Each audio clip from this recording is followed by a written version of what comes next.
Over the last 40 odd years of being working in this field, I have seen a lot of people that have worked in spiritual fields, psychics or healers or whatever.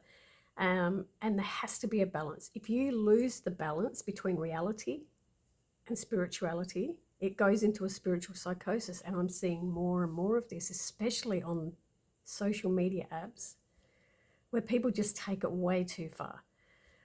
I've seen people that have worked in this field for a long time and it has become so draining. They've done readings for people for many years, been very, very good at it, and it's become so draining. They can't do it anymore. They've totally left the industry and gone and worked in some other place. And I've seen other people that just they can stay in a balance. They can find that balance of reality, being in a human self, and also doing that work.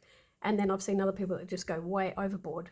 They lose the plot and it becomes like a psychosis.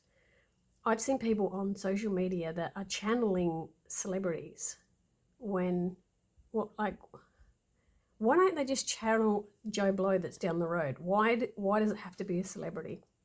And generally, with a celebrity, you already know information about them. It's already out there.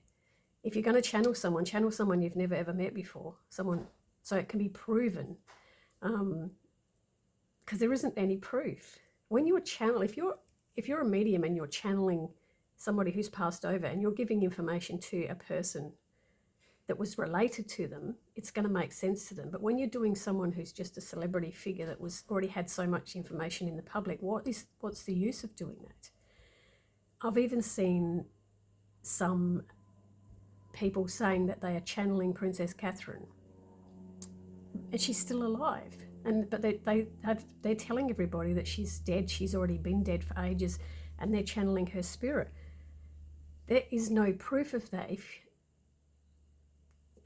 they're just telling you something, and what people do is they can play on your vulnerability. This is such a difficult role to play as a psychic medium. You have to be very, very careful of other people's emotions. If they're in a very vulnerable state, you can sway their mind to think a certain way. You've got a lot of responsibility, and I've always said this should be a role that is tested.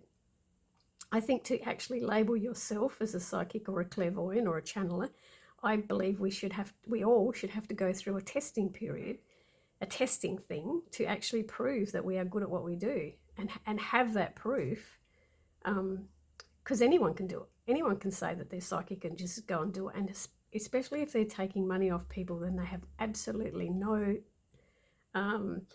practice, no reputation behind them, nothing like that. It's a scary place. And I've also seen people that interfere in missing people. I've seen that online. And like, the only way I will ever help with a missing person is if a direct relative contacts me and asks me, and I do it privately. I don't go on social media and start doing a live reading of somebody else's personal thing. I don't also do live. Someone asked me the other day, why don't you do lives? And I said, I can do lives on spiritual talk, questions and answers, but I'm not going to read somebody's personal life on social media for everybody else to see. And my readings are 4 pages long. Like, I would be for an hour just dealing with one person, and all the other people watching, why would they want to be watching that person's reading? And it's their private business. There's just a lot of the rules that I feel they're rules that just gone out the window with this kind of work. Also, if you've got someone who's very, very vulnerable, and I've had friends, and I'm not saying this is wrong, I'm just saying they were in a very, very vulnerable period, and this is what path they went down whilst in that period. So there was somebody I knew who had gone through a marriage separation, and he was just vulnerable. His emotions were very, very raw, and Jehovah's Witnesses knocked on his door, and he invited them in, and he had a cup of tea with them, and he kept inviting them in every fortnight, because he needed somebody to talk to about his emotions.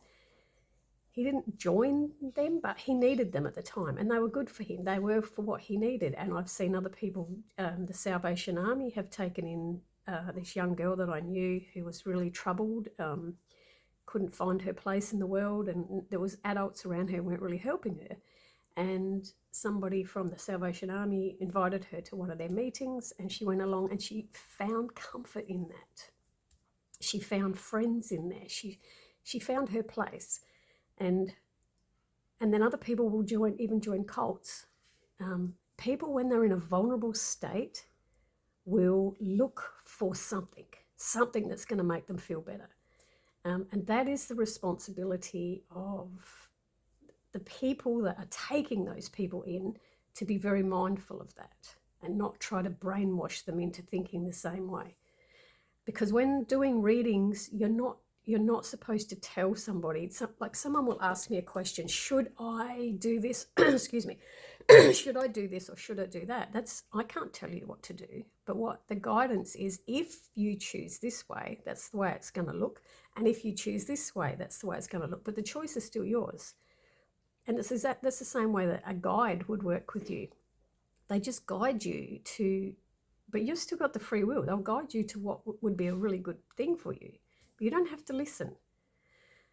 There's also manifesting experts now on social media. Now, we all know that if you're in a very, very positive vibration and you're talking nice to yourself and you've got self-worth and you're practicing that, a higher vibration will come out of you when you're in a positive mindset. We all know that. And we all know that when you're in a positive mindset, better things happen. And if you're down on yourself and, you know yourself, if you got out of bed and you kicked your toe on the end of the bed, then you dropped your coffee in the kitchen and you get yourself in that, oh my God, it's going to be one of those days. It turns out to be one of those days. The energy just doesn't work for you. Everything you try to do just fails, because you've got that low energy. But then when you're in a great high energy and you're excited about things, good things start to happen. But I feel like it's really, really dangerous when you get people on social media that are talking about manifesting whatever you want. You can manifest whatever you want. And I always feel like as soon as I hear someone saying that, I think, what about somebody who's dying of cancer at the moment? Don't you think they'd want to manifest that out of their body? Don't you think that's frustrating for them to hear you say, you can manifest whatever you want? Or what about a woman who's trying so hard to fall pregnant and she's been through so many IVF rounds or she's lost so many babies? How is she going to feel when you're sitting there going, you can manifest anything you want? She's trying. She's doing everything possible to try to get herself pregnant and it's not working. And that kind of telling someone you can have whatever you want is dangerous. I came across someone the other day on social media that was saying you can manifest a specific person. And I often think like this, okay? So can you see that?